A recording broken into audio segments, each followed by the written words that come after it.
Good evening, Riway, Pampanga. Parang may na. Maya pa Benny po kayo man.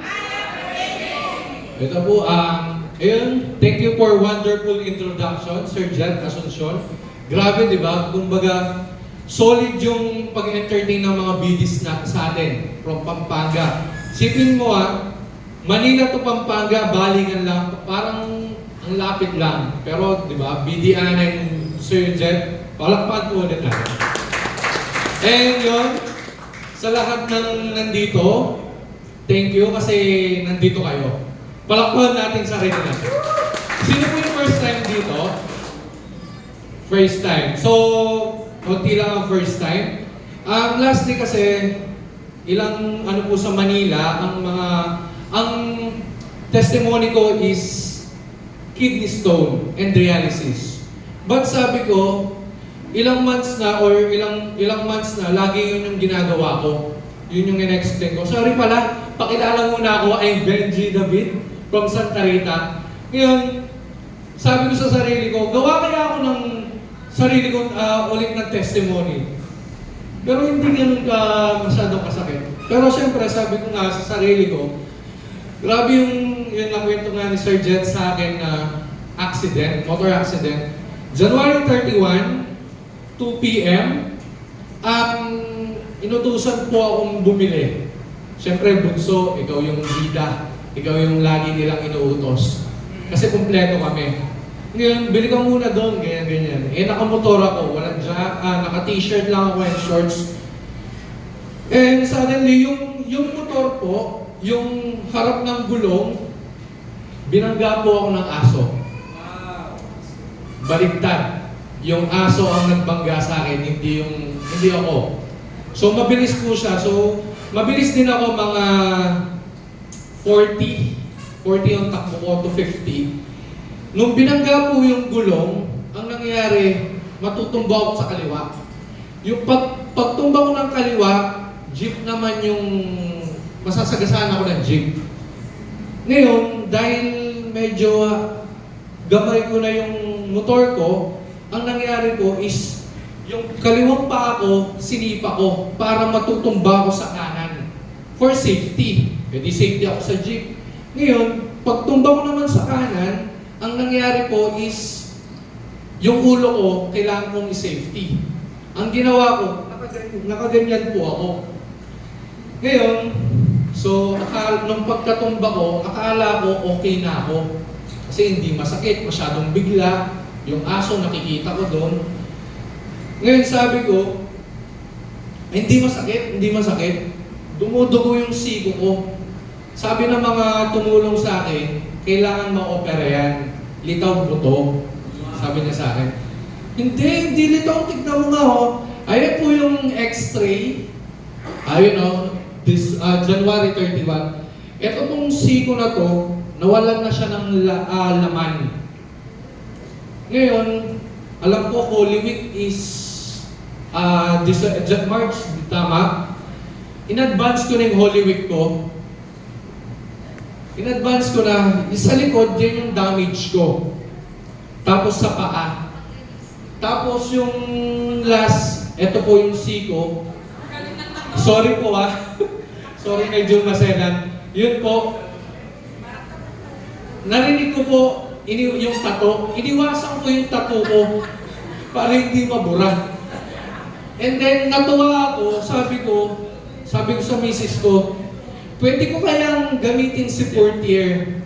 Ako po hindi OA sa product. Sasabihin ko yung totoo.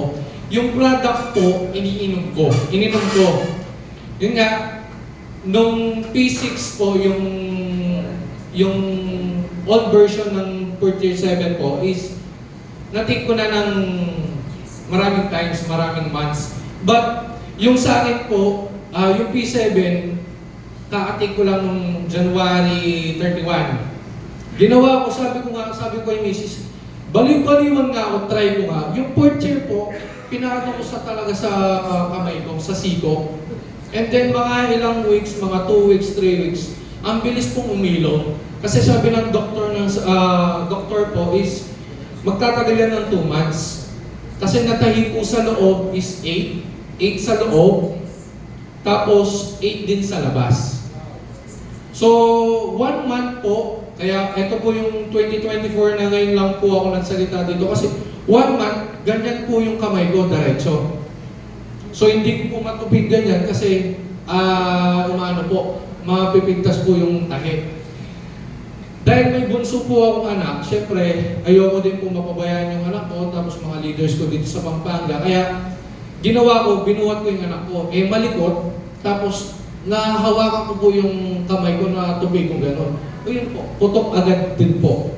And then yun, pinataka ko din po ng 4th year. So, as of now po, nagtitake ako ng 7th edition ngayon.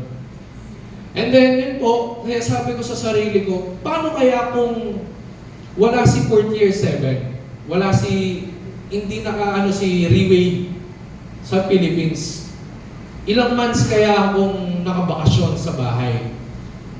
Or hindi ko lang, kasi nung pagka-slide ko po, uy, may 4th year, safe. Joke. Kumbaga ganun po. Ngayon, yun po yung ano ko po kay product. Kasi po talagang maliban doon, yun nga po, dahil may kidney stone ako, alcoholic, hindi ako uminom ng tubig, nagka-kidney stone hanggang lumaki na po yung creatinine ko. Yun po, nakilala ko si Ariel Acuña, Diamond 3-star, pinsan ko, siya po yung nagdala dito sa akin, kay Riway. And of course, siyempre, kailangan natin pasalamatan din yung mentor niya, yung Sir Ariel, Sir Erostor. Ayan, nasa labas lang po. And of course, Ma'am Helen Don, Team Elite Pabo, Ma'am Helen Don. Lastly, siyempre, pinakagwapo nating elites dito. Ito mo. Diba? Ngayon po, nandito rin yung mga leaders ko from Pampanga. Isipin mo, I'm 28 years old, but yung mga leaders ko is older, masyadong maano sa akin. May 50, 60, 70. Nagtiwala po sa akin. Pero pinatiwala po sa kanila si Riway, Tita Lilia, and Tita Feli. Ang goal namin ngayon, kumbaga i-share ko lang po sa inyo, goal namin, kada isa po sa kanila is guest nila is 50. Kada isa sila sa kanila for Saturday. Tama po ba mga tita? And then yun nga po, syempre, ngayong, dahil nagbalik po ako, yun nga, nabakasyon ako ng 1 month. Kahit nakabakasyon po ako ng 1 month, true call pa rin. Umaandar pa rin yung call. Sa mga client, leaders. Kaya this month po, fighting ako. I am fighting for 2-star. So, mag-2-star. Gusto ko sino pong pupunta ng Malaysia? Ayun, gusto ko po kayo makita doon. Kumbaga yun po yung goal ko ngayon. And then of course, yung misis ko kasama ko. Yun po, yun lang po. Maraming salamat po. And ingat po sa pag-uwi.